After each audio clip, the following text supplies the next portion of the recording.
We move ahead, मैं आपको just revise करवाना चाह रही थी कि आपको पता है आपका aggregate demand, aggregate supply, income, consumption, saving, ये सारे के सारे कर्व किस रेट से इंक्रीज करते हैं? कांस्टेंट रेट से।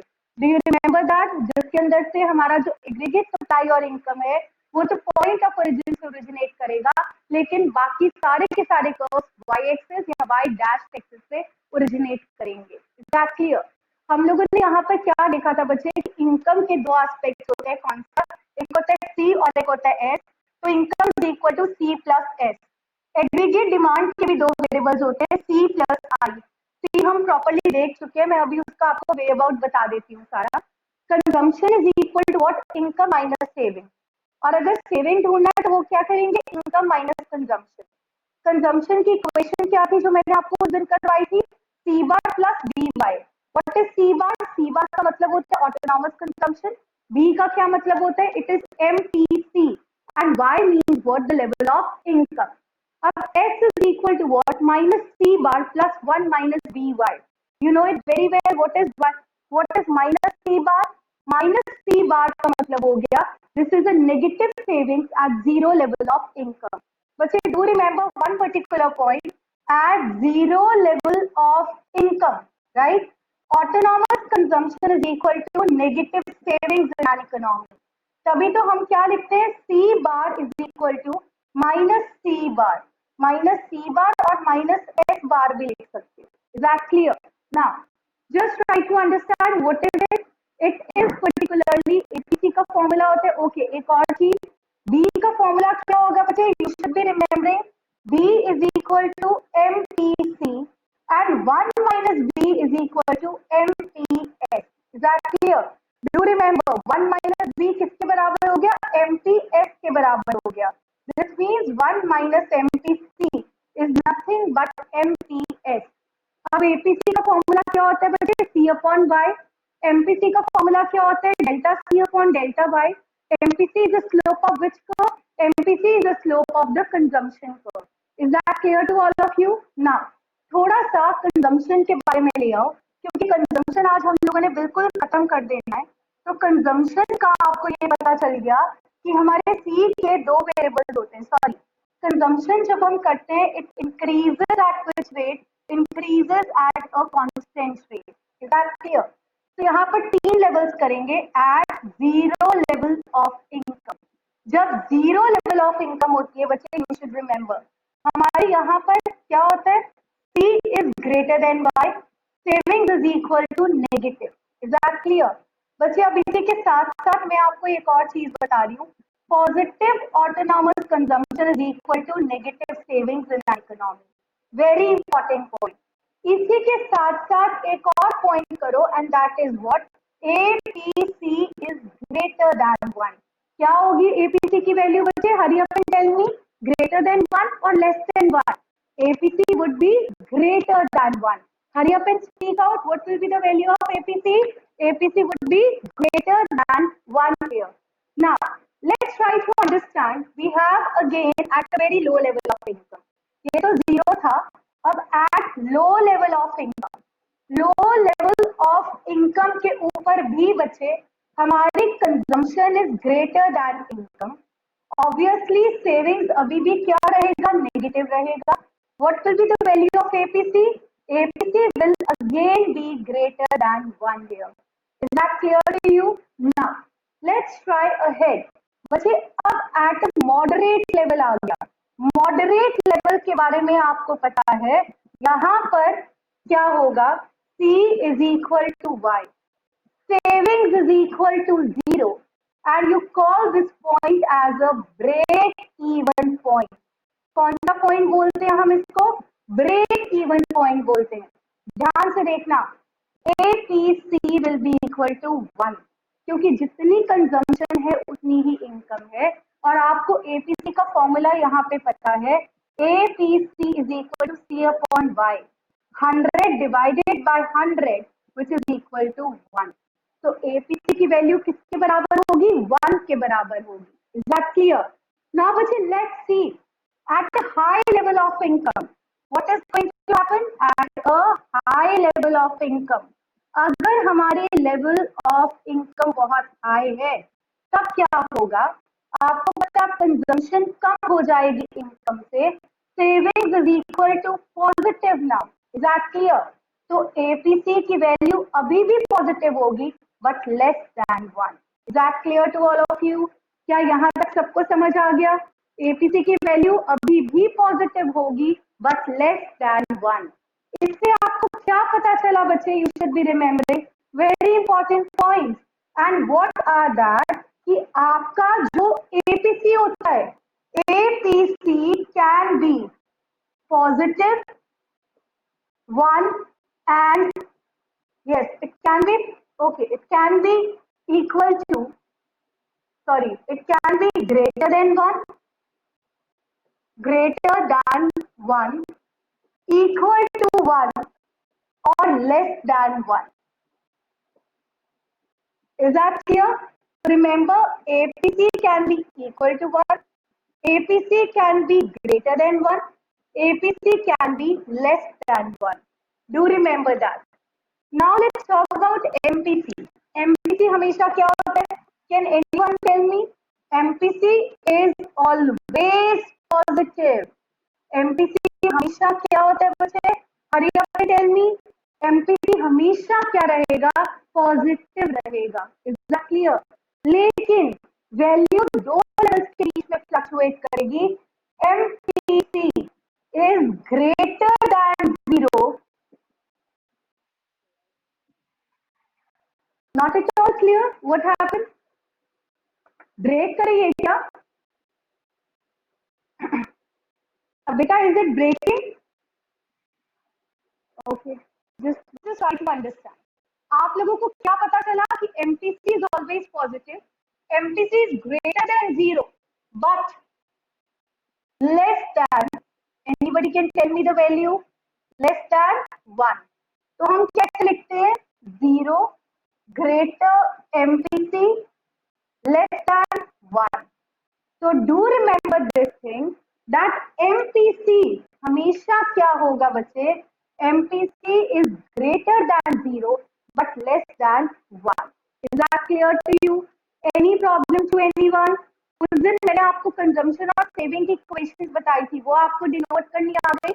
एक और बात देखना बच्चे, जब यहाँ पर सेविंग्स की बात आ जाती है ना, तो ये चीज याद रखना, एपीएस भी होता है। Do you know what is APS? Can anyone tell me? APS is S upon Y. What is APS? X upon Y. Savings divided by income. और एक MPS भी होता है, वो तो हमारे को यहीं से पता चल गया। It is also equal to what? Delta S upon delta Y. इसको हम बाद में डिटेल में करेंगे, not right now. यहाँ तक हमारा कंजम्पशन क्लियर हो गया। जो आप लोग देखते हो ना, एग्रीगेट डिमांड के 2 मेन कंपोनेंट्स हैं, उनमें से एक component consumption is perfectly clear to us now. Is that clear? Now यहाँ तक किसी को कोई डाउट है? Should I repeat any of the topics here? I will be sending you a screenshot of this. और बच्चे आपने ये टॉपिक ना नोट डाउन कर लेना, because this is very important. Whenever you will brush up to this topic ना, जो भी मैंने बोर्ड पे लिखा है, आपको सारा का सारा चैप्टर क्लियर हो जाएगा। Is that clear? यस और no? Hurry up and tell me, is this point clear to you all? Very good, very good. Whenever I talk about investment expenditure, इसका मतलब होता है सारे का सारा खर्चा, ठीक है? All the expenditure done by the government as well as by the private people on the plant and machinery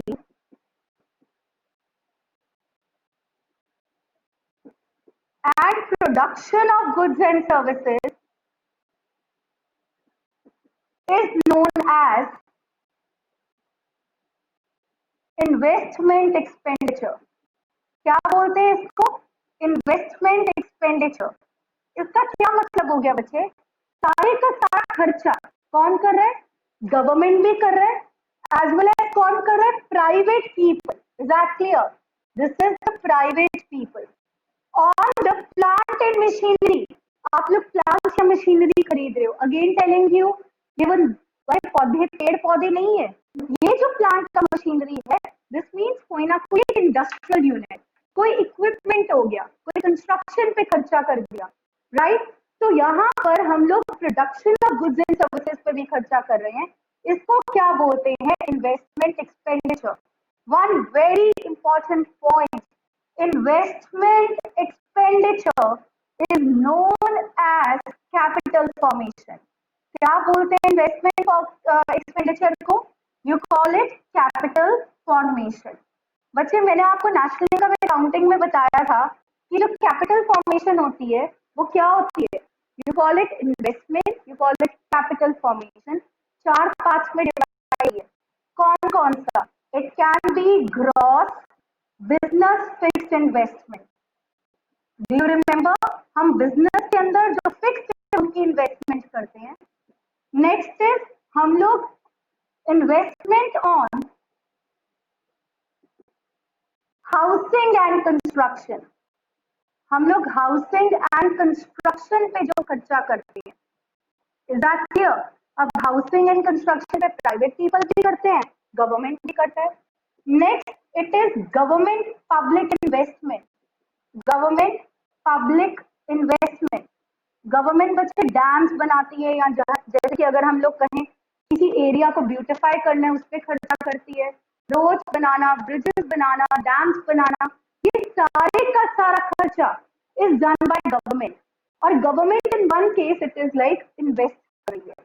अब आके देखो सरदार सरोवर, वो डैम जो इन्होंने बनाया, यहाँ पे सरदार वल्लभ भाई पटेल कितनी बड़ी सी इन्होंने एफिजी सी लगाई है, it's all made of metal, और वो देखने वाली है, right. It is a worth seeing thing. हाँ खर्चा बहुत ज्यादा हो गया, लेकिन वो इन्होंने किस मोटिव से डेवलप की है कि जब वहां पर लोग आने लगेंगे, टूरिज्म बढ़ेगा, तो उससे इनकम का लेवल और ज्यादा होगा। लेट्स सी, एक और तरह का इन्वेस्टमेंट होता है, and that is what, inventories investment. कौन सी इन्वेस्टमेंट होती है? Inventories investment. Is that clear? तो अभी तो खैर हमारे को डिटेल में नहीं जाना, लेकिन आपको ये पता लग गया ना आप लोग कहाँ कहाँ पे इन्वेस्टमेंट करते हो, हम लोग भी और गवर्नमेंट भी। Investment is done in business, is that clear? Then investment is done on housing and construction, घर बनाने में, वो what do you call it, retail sector बोलते हैं हम लोग इसको, जहां पर हम लोग घर बना कर बेच रहे हैं। Is that clear? Next is government public investment, is that clear? Public sector investment कर रहा है। Next is inventories investment. You know what is inventories ना? Stock, right? स्टॉक मेंटेन करके रख लेते हो अपने साथ, चेंज इन स्टॉक जिसको बोल देते हैं। तो ये तरह की इन्वेस्टमेंट हम लोग यहाँ पर इन्वेस्टमेंट एक्सपेंडिचर के अंदर करते हैं। And do remember one thing, जब भी आप एक्सपेंडिचर करोगे ये किसको लीड करेगा? कैपिटल फॉर्मेशन को in an economy. Is that clear और not? Hurry up and tell me yes और नो। सबको क्लियर हो गया ना? Hurry up, open your mics and tell me, is it clear? Can I move ahead with you with the next topic? Very good. Now let me just try to understand. We move ahead, and when I move ahead, I have a next topic here. कि investment कितनी तरह की होती है, और ये मैंने brief में आपको पहले भी बताया है। Investment is of 2 types. Do you know what are these 2 types? Yes, one it is known as induced investment. कौन सी इन्वेस्टमेंट होगी? Induced. Other it is known as autonomous investment. कौन सी इन्वेस्टमेंट होगी? ऑटोनॉमस। नोट्स है आप लोगों के पास, तो check in the notes here. Induced investment, मैं आई लिख रही हूँ, is governed by the level of profitability. Level of profitability, ये हम प्रॉफिट के लिए करते हैं। और कौन लोग होते हैं जो प्रॉफिट के लिए काम करते हैं? Can anyone tell me? Is it a government sector और is it a private sector? Hurry up. It is governed, very good, it is governed by the level of profitability. So this means this investment is done by which category of people? This investment is done by private people.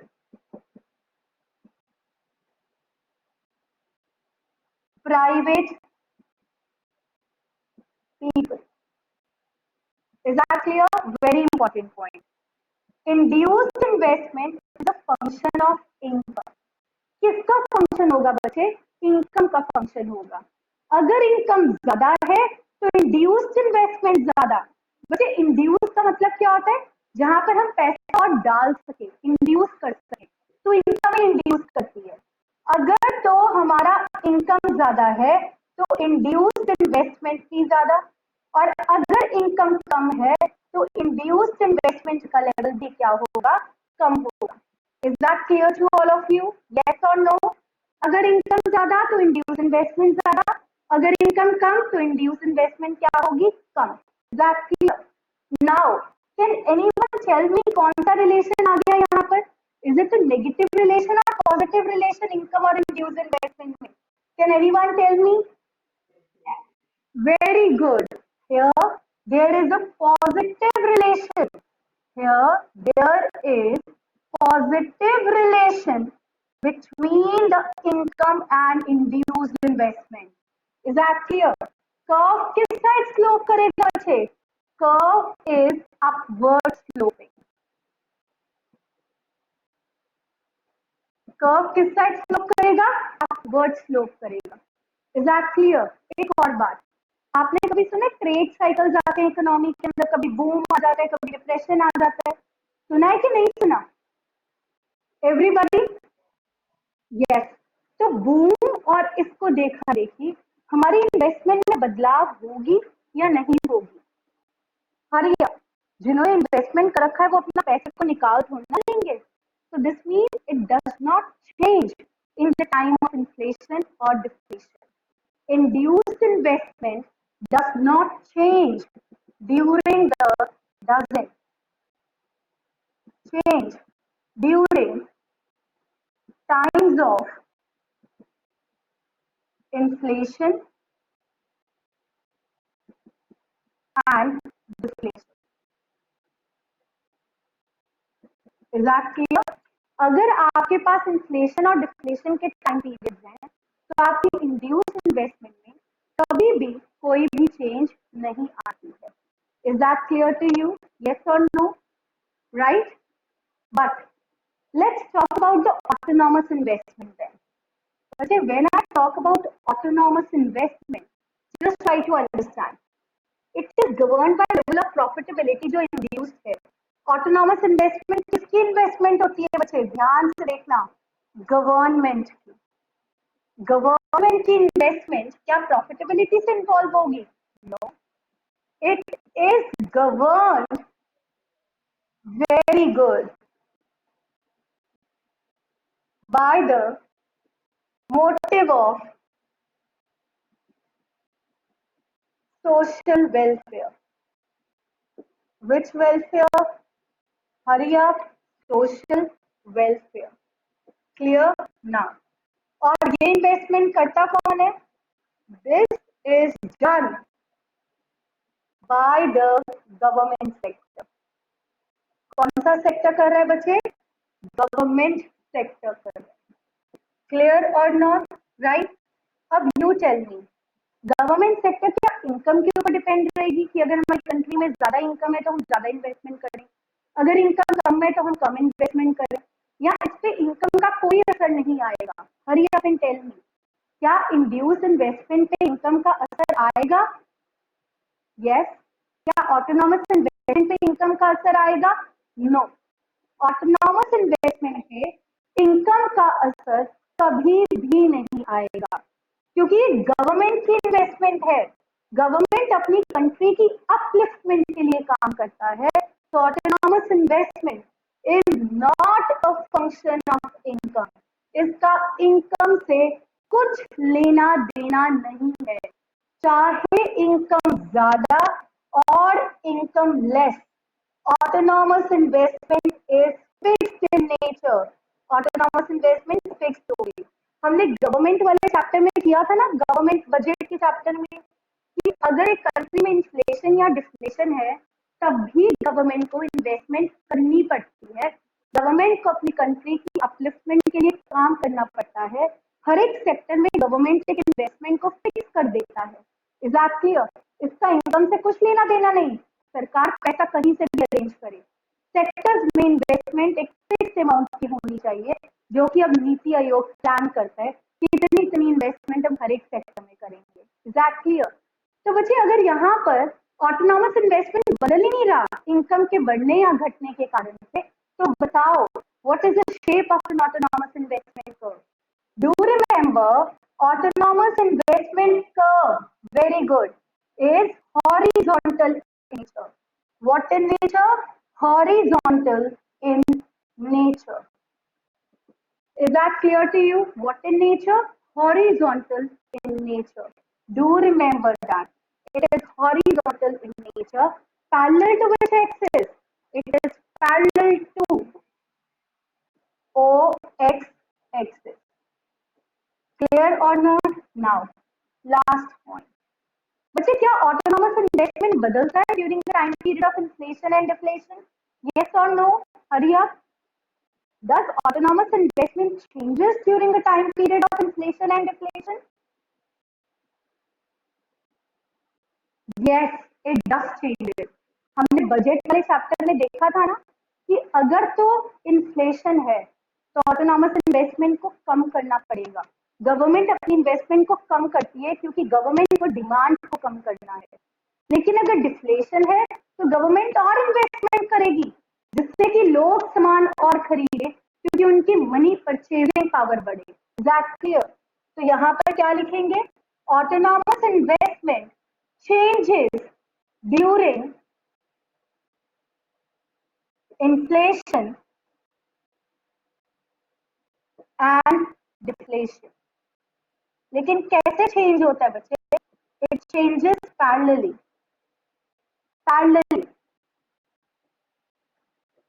Parallelly shift होता है ऊपर और नीचे और change हो जाता है। यहाँ पर I am going to tell you the curves here, ध्यान से देखना। पहले मैं इंड्यूस्ड इन्वेस्टमेंट का कर्व बनाऊंगी and then I am going to tell you the curve for the autonomous investment. Y or x-axis, point of origin, induced investment here, level of income, Y. Is that clear? What is the shape of an induced investment curve? बच्चे, upward sloping. Induced investment. Clear or not? किस side sloping है induced investment? Upward sloping. Is that clear? एक बात का ध्यान रखना, कभी भी इंड्यूस्ड इन्वेस्टमेंट का कर्व पॉइंट ऑफ ओरिजिन से नहीं शुरू होता। Do you know why? क्योंकि यहाँ पर this is the minimum income required to start a business. हम कभी भी किसी भी बिजनेस को 0 रुपए से स्टार्ट नहीं करते। हमारे को थोड़ा सा पैसा चाहिए होता है पैसे को स्टार्ट करने के लिए। तभी इंड्यूस्ड इन्वेस्टमेंट का कर्व है तो अपवर्ड स्लोपिंग, बट ओरिजिनेट कहाँ से कर रहा है? एक्स एक्सिस से। कहाँ से ओरिजिनेट कर रहा है जरा ध्यान से देखो। It is originating from the x axis from this point. Is that clear? अब देखो, अगर आपकी इन्वेस्टमेंट का लेवल इतना, इनकम इतनी है तो इन्वेस्टमेंट इतना, इनकम अगर बढ़ जाती है ओ वाई से ओ वाई डैश तो इंड्यूस्ड इन्वेस्टमेंट भी बढ़ जाएगी ओ आई से ओ आई डैश।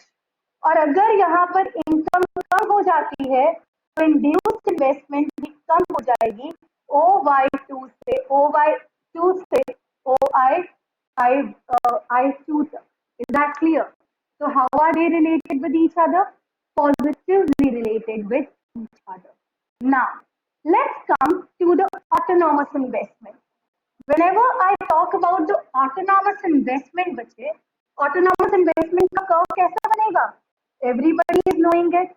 यहाँ पे y axis, x axis, यहाँ पे level of income, यहाँ पे autonomous investment. This is your point of origin. What is the shape of an autonomous investment curve? बच्चे, autonomous investment का जो curve है is upward sloping, but do remember upward sloping is not upward sloping. बच्चे, what's the time? Time हो गया? अभी कहाँ हुआ है? Oh, how come he is coming right now? Okay. Autonomous investment जो होता है ना, this curve is particularly parallel to which axis? Autonomous investment. Parallel to OX axis. Is that clear? किस axis के parallel है? OX axis के parallel है. Is that clear? Why? Because government अपनी investment को fix कर देता है. चाहे लेवल ऑफ इनकम ज्यादा है, चाहे लेवल ऑफ इनकम कम है, इसमें कोई बदलाव नहीं होगा. Is that clear? नाउ एक पॉइंट जो बहुत इंपॉर्टेंट था, अगर तो इन्फ्लेशन है तो tell me what will happen to autonomous investment का कर्व. इन्फ्लेशन में ऑटोनॉमस इन्वेस्टमेंट का कर्व को क्या हो जाएगा बच्चे? Hurry up and tell me. It will shift upward parallelly और downward parallelly. Hurry up. Autonomous. Very good. अगर हमारे पास इन्फ्लेशन है तो ऑटोनॉमस इन्वेस्टमेंट का कर्व पैरेलली डाउनवर्ड शिफ्ट कर जाएगा. AI2 हो जाएगा, 1 हो जाएगा. इसका क्या मतलब है? यहाँ पे सरकार ने इन्वेस्टमेंट किए थे 500 करोड़. अब गवर्नमेंट 500 करोड़ को घटाकर कितना कर रही है? 400 करोड़, क्योंकि इकोनॉमी में बहुत पैसा था. तो ये कब होगा? During inflation. Which time period? Inflation. Inflation में सरकार कौन सा बजट फॉलो करेगी? There is a name given to this budget. Do you remember? Surplus budget या deficit budget? Surplus budget. कौन सा बजट फॉलो करेगी सरकार? Surplus budget. और सरप्लस बजट फॉलो करते हुए बजट एक्सपेंडिचर कम कर देगी और बजट रिसीट्स को बढ़ा देगी. Is that clear? नाउ अगर इकोनॉमी में डिफ्लेशन आ जाए तो what is going to happen? Autonomous investment का कर्व कहां पे करेगी सरकार? और ज्यादा इन्वेस्टमेंट कर देगी अपवर्ड. तो autonomous investment parallelly shift upward और डाउनवर्ड seeing the conditions. ये AI2 हो गया. This will happen during what? This would be during deflation. Deflation. और पैरेलली यहाँ पे कर्व ऊपर की तरफ शिफ्ट हो गया. अब यहाँ पे सरकार ज्यादा इकोनॉमी में पैसा ही नहीं है और पैसा डालेगी और यहाँ पर 600 करोड़ की इन्वेस्टमेंट करेगी. Is that clear? एंड यहाँ पे कौन सा बजट फॉलो कर रही है? Government is following a deficit budget. Which budget? Deficit budget. Is that clear to all of you? Yes or no? क्या ये पॉइंट सबको समझ आ गया? नोट्स पे नीचे लिखा भी हुआ है यहाँ पे नोट के बाद कि it does not mean that autonomous investment does not change at all. It changes during inflation and deflation as shown below. अगर हमारे पास इन्फ्लेशन है, डिक्रीज इन गवर्नमेंट एक्सपेंडिचर, जब गवर्नमेंट एक्सपेंडिचर को कम करेंगे तो ऑब्वियसली लोगों के पास परचेजिंग पावर कम आएगी, मनी सप्लाई कम हो जाएगी, लेवल ऑफ इन्वेस्टमेंट इकोनॉमी के अंदर कम हो जाएगा और हमारा कर्व डाउनवर्ड शिफ्ट हो जाएगा. रिमेंबर, गवर्नमेंट कौन सा बजट फॉलो करता है? यहाँ पे I have written on the board surplus budget. कौन सा बजट फॉलो करेगा? Hurry up and answer me. Surplus budget. और अगर डिफ्लेशन है तो गवर्नमेंट कौन सा बजट फॉलो करेगा? डेफिसिट बजट का. कौन सा फॉलो करेगा बच्चे? डेफिसिट बजट का. और यहाँ पर मनी सप्लाई को गवर्नमेंट बढ़ाएगी, गवर्नमेंट अपने खर्चे को बढ़ा देगी, जिससे कि लेवल ऑफ इन्वेस्टमेंट बढ़ जाएगी और ये कर्व हमारा अपवर्ड शिफ्ट हो जाएगा. क्लियर और not? Every points are clear to you? Are the points clear regarding inflation? Yes or no? Very good. आप सबके पास नोट्स है ना, तो please check out from the notes here. अब ये सेक्शन हमने नोट्स के थ्रू ही करना है, वैसे भी थोड़ा सा टाइम रह गया. आपके ना बच्चे 3 एलिमेंट्स होते हैं इन्वेस्टमेंट के. अच्छा, एक और बात, हमने हमेशा किसको कंसिडर करना है? ऑटोनॉमस इन्वेस्टमेंट को कंसिडर करना है. आप इंड्यूस्ड इन्वेस्टमेंट को एडी का पार्ट नहीं मानते. कौन सी इन्वेस्टमेंट को एडी का पार्ट मानोगे? ऑटोनॉमस इन्वेस्टमेंट को. Is that clear? Now, let's see 3 elements or factors of investment. Not very important, but still let's do it. सबसे पहले क्या है? Revenue from investment, cost of investment, business expectations. What is revenue from investment? मतलब anticipate करना. आज आप 4 crore business में लगा रहे हो, यही सोच के लगा रहे हो ना कि कल 15-20 करोड़ आ जाएंगे आपके पास. तो इन्वेस्टमेंट उसी एरिया में होगी जहां पर आपको लगता है कि फ्यूचर में डिमांड होगी. So what is investment here? It's an anticipation of a future demand. Is that clear? तो तभी आप आज इन्वेस्ट करोगे अगर आपको पता है कि फ्यूचर में आपको एडिशनल पैसा आने वाला है. Is this point clear? Next, cost of investment. Cost of investment दो चीजों के ऊपर डिपेंड करता है बच्चे. सबसे पहले तो it is supply price of N equipment, कि आपने अगर कोई भी मशीन खरीदी है तो वो किस रेट पे खरीदी है. अगर मशीन बहुत महंगी आई है तो आगे इन्वेस्टमेंट थोड़ी कम कर दोगे. अगर मशीन बहुत सस्ती आई है तो और इन्वेस्टमेंट करोगे. Exactly. Next is rate of interest. बच्चे सारे का सारा जब आप बिजनेस करते हो ना, सारा पैसा आप अपने अंदर घर में से नहीं लगाते. हम कुछ पैसा लोन ले लेते हैं. तो जो लोन आपको गवर्नमेंट ने दिया है, जो लोन आपको बैंक ने दिया है, वो किस रेट ऑफ इंटरेस्ट के ऊपर दिया है. Is that clear? तो ये दोनों फैक्टर्स हमारी कॉस्ट ऑफ इन्वेस्टमेंट को लीड करते हैं. अगर तो कॉस्ट ऑफ इन्वेस्टमेंट ज्यादा है तब आपका इन्वेस्टमेंट का लेवल कम हो जाएगा, डिक्रीज इन इन्वेस्टमेंट हो जाएगी. लेकिन अगर कॉस्ट ऑफ इन्वेस्टमेंट ही कम है तब आप और ज्यादा इन्वेस्ट करने के बारे में सोचोगे ताकि आपकी प्रोडक्शन कैपेसिटी और बढ़ जाए. Next is particularly the business expectation. बच्चे कोई भी जो बिजनेस होता है वो दो पार्ट पे डिपेंडेंट होता है.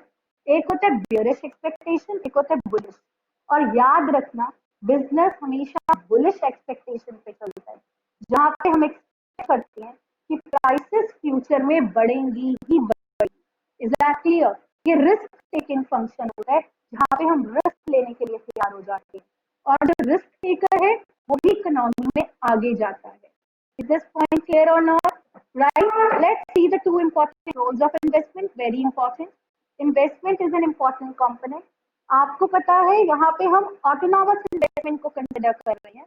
ऑटोनॉमस इन्वेस्टमेंट फ्लेक्सिबल है इन्फ्लेशन और डिफ्लेशन में. इसी के कारण से हमारा एडी का कर्व जो हम कल करेंगे वो भी फ्लेक्सिबल बनेगा during the time period of inflation and deflation. Is that clear? Right? और अगर एडी फ्लेक्सिबल हो गया तो income, output and employment also tends to change. Lastly, investment applies addition to stock. जब आप इन्वेस्टमेंट करोगे तो आपका स्टॉक इंक्रीज होगा. स्टॉक इंक्रीज होगा तो प्रोडक्शन कैपेसिटी बढ़ेगा. Thus always remember, increase in investment leads to increase in production capacity. Is this point clear to all of you? Yes or no? Is everything about investment clear, बच्चे? सबको समझ आ गया? Hurry up and let me know. Mics on, everybody. Yes or no? Perfect. So with this we are done with investment, but do consider कल जब हम aggregate demand पढ़ेंगे हमने consumption तो नॉर्मल लेनी है, बट इन्वेस्टमेंट हम सिर्फ ऑटोनॉमस लेंगे. इंड्यूस इन्वेस्टमेंट को हम लोग यहाँ पे नहीं चेकआउट करते हैं. We only checkout with the autonomous investment. Is that clear? Tomorrow we will finish the aggregate demand. I will send you the notes of aggregate supply also. Is that clear? So I wind up my lecture now, and with that, like हमारा investment section is also over. Tomorrow we'll finish with aggregate demand in any case. Okay, बच्चे, putting off the